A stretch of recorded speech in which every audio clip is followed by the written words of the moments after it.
Hi everyone, welcome back to my channel. It's 𝔽𝕝𝕚 and if you're new, I'm happy to have you here today for this special video. It's my first ever rose tutorial and I hope it goes well. I hope you guys enjoy it, and I wanted to do it today because it's Valentine's Day, so happy Valentine's Day. It will be a part of a new series that I am titling Floral Fridays. It's a series that I would like to start, and I'd like to contribute at least 1 to 2 videos a month on Friday, and they're always going to be flower related, and they're really just to help perfect people's technique in drawing or painting, and all done through floral.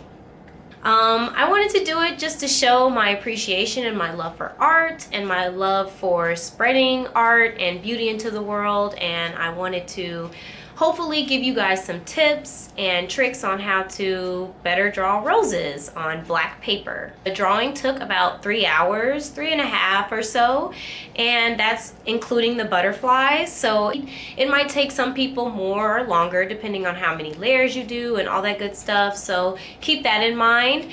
Also, I don't necessarily recommend this as like a beginner tutorial. It's not for somebody who feels very uncomfortable with drawing still. I highly recommend this for somebody who is afraid to do color. I would highly recommend this as a great introduction to color. I'm really sticking to a very analogous monochromatic color palette, you know, just really doing reds.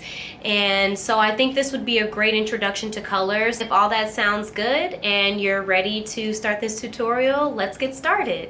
Today's drawing I found on Pexels.com. It's a really cool website where photographers offer free paid imagery for public use. Searching was pretty easy, and you can set your search so that you're only seeing the free to use and download photos.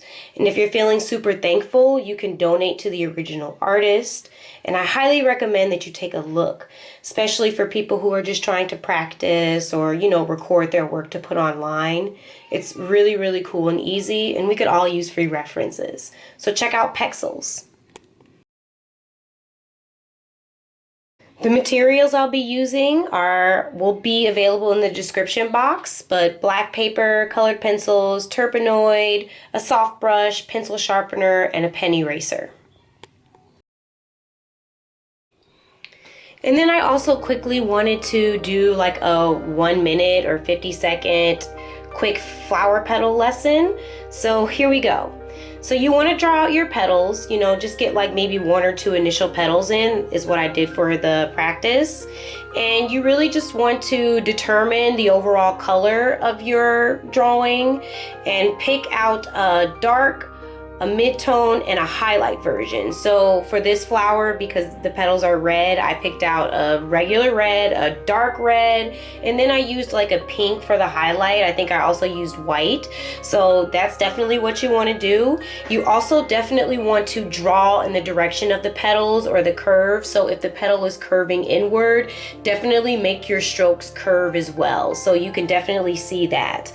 Also, if you feel like your petals need a little bit more drama, add an extra dark tone just to really deepen those shadows, and you can do the same for the highlights. Go ahead and add super bright white for those highlights. And for all those extra details where the petals are kind of curving and doing all those extra crazy things at the end, save that for the very end. Okay, I think we did it. So let's get started, and don't forget to keep that reference photo on you and at hand so that you can see it as you're drawing.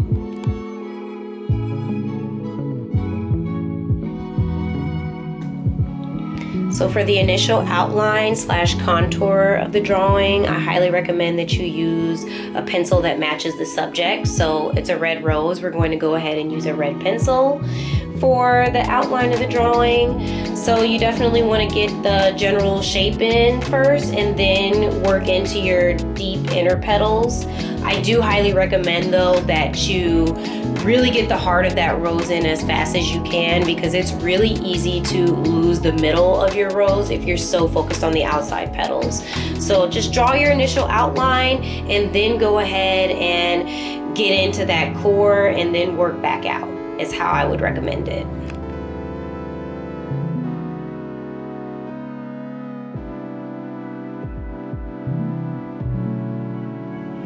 Since we are working on black paper, the other piece of advice that I have is to really only focus on the midtones and the highlights in the beginning. The black paper is awesome and you should definitely let it work for you.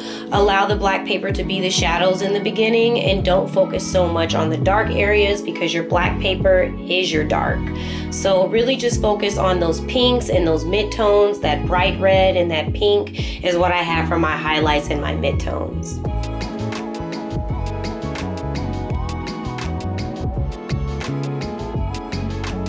And then of course for your darker areas, if you want to start rendering those, that's where you want to choose your deepest red. So, you know, just like a really, really dark red, a red that maybe almost looks a little purple or a little brown, whichever one. You know, purple will probably give it a little more like whimsical feel and the brown will give it a more organic feel, so it's up to you. And really that's all you're doing for really the entire drawing. You're just mapping out petal by petal, really looking at every petal as you're deciding to work on it and really just determining, okay, this area is hitting more light, this area is in shadow, so I'm going to apply my shadow here, my shadow color here, and I'm going to apply my highlight color here. So yeah, that's really what you want to work on.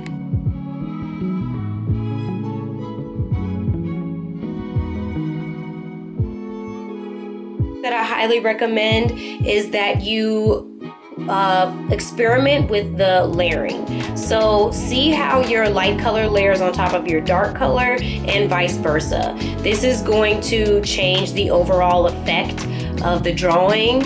And areas that you want in shadow, you definitely want the darker color to be on the, you know, to be your base because you want it to feel darker. Experiment with the order of how you're layering your pencils. So in the highlight area, of course, you're going to put your bright color down first. But in an area that's darker, you don't really want your bright color to go on first. You want it to maybe be a more of a glazing, you know, color. So what you want to do is, you know, put your dark color in where the dark is first, you know, and layer from there. So definitely experiment layering a dark color on top of a light color and a light color on top of a dark color and see how that changes things visually.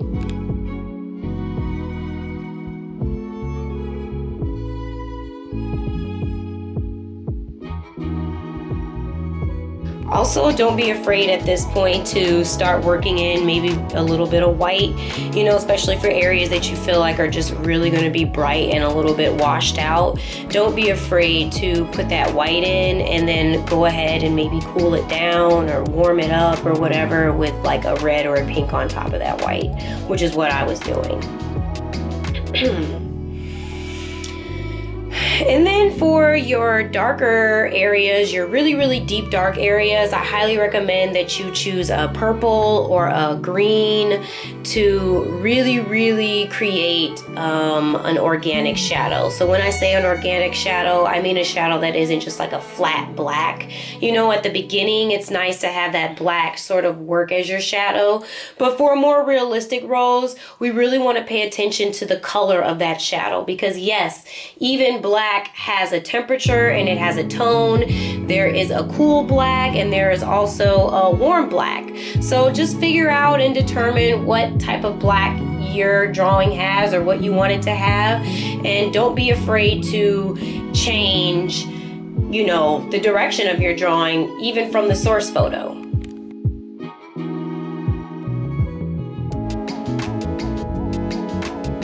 Another tip that was mentioned that I had pop up on the screen that I kind of talked over was using mineral spirits or, you know, something to help spread the pigment. So this really, really works to the advantage of, you know, especially darker paper because we already know that you're going to be working to really make those highlights push out. So I highly recommend that you use mineral spirits, especially on the paper that I'm using because it's nice and thick. You use use those mineral spirits to move around the pigment and to allow areas that are super, super black to maybe be a little bit, have a little bit more pigment in that black. So like I said, you're starting to, you know, warm up your shadow areas, so your shadows aren't just like a dark flat black. They're this nice organic, you know, deep brown black or deep purple black. So that's like also a really good reason to use, you know, mineral spirits. And it looks like now we're about ready for those finishing touches. I really wanted to recommend a couple of white pencils. So we have the 𝔽𝕝𝕚 pencil, which really does well on really layering on any pencil. It really just pushes out. I also highly recommend the 𝔬𝕝 drawing white pencil. That one, it's a little bit more waxy, but you can definitely pull a white or a really bright color even on top of color pencil. In my drawing, I actually just used like a Prismacolor. When you're drawing like these little bubbles and all these little things, you know, simplify. Less is more when it comes to the tiny details. On to the butterflies. So these are optional. You totally don't have to do these, but I think these added a totally like whimsical, magical feel to the rose. So that's why I decided to do them. I used different materials, which we've already bypassed already, but that'll all be in the description. And I really just kind of like Googled some butterflies, you know, like some colors that I really wanted the butterflies to have, and I just sort of, you know, like looked at a few patterns and colors and tried to do my own version of that. So when I say choose analogous colors, I mean colors that are close to each other on the color wheel. So, you know, if you're using like a red, or you want to maybe use like a magenta and a pink and an orange, and it's the same thing, you know, with a, you know, that's basically what I did. I just used colors that were very similar to each other on the color wheel, but still different enough to where you're getting a little dimensionality. And then for the little details in the wings, I literally just made those up. I was not trying super hard for everything to be accurate, and I don't want anybody else to worry about that. Figuring out what's really going to allow your piece of artwork to stand out and, you know, seem a little bit more special, you know, just play around. And that's really all this is. This is an attempt to show you guys how to have fun with your art, you know, inform your art a little bit, and hopefully help you guys make better flowers, you know, draw better flowers, get some flower practice in, because I love flowers.